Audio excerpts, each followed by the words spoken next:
বিষ্ণু ইসা ইসলামের প্রিয়তমা স্ত্রী আম্মাজান আয়েশা রাদিয়াল্লাহু তাআলা আনহা, আমাদের প্রিয় আম্মাজান, উনি বিষ্ণু ইসা ইসলামের আরেক স্ত্রী, ওনার নাম হচ্ছে সাফিয়া, উনিও আমাদের আম্মাজান। ওনার ব্যাপারে একটা কথা বলতে যে একটা কথা বলেছিলেন, রাসূল সাল্লাল্লাহু আলাইহি ওয়াসাল্লাম এটা পছন্দ করেননি। উনি বললেন যে আপনার স্ত্রী এমন এমন, সরাসরি বলেন না, ইঙ্গিত দিয়ে। নারীদের মধ্যে মানবিক কারণে জেলাসি একটু থাকে, এটা স্বাভাবিক, এটা থেকে নবীর স্ত্রীরাও মুক্ত ছিলেন না, এটা থাকবে। তো তিনি বলেছিলেন যে আপনার অমুক স্ত্রী সফিয়া তো এমন এমন, এটা দিয়ে বুঝিয়েছিলেন একটু স্থূলাকৃতির, একটু মোটা ছিলেন, উনি খাটো ছিলেন। ইঙ্গিত করে যখন রাসূল সাল্লাল্লাহু আলাইহি ওয়াসাল্লামকে এটা বললেন, রাসূল সাল্লাল্লাহু আলাইহি ওয়াসাল্লাম এটা পছন্দ করলেন না। আল্লাহ রাসূল বললেন, আয়েশা তুমি এটা কি বললে?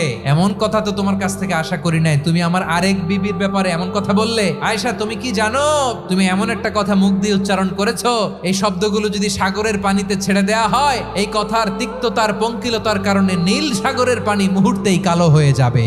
আয়েশা খবরদার, আর এরকম বলো না। রাসূল সাল্লাল্লাহু আলাইহি ওয়াসাল্লাম কখনো বডি শেমিং কে স্পেস দিতেন না, সুযোগ দিতেন না।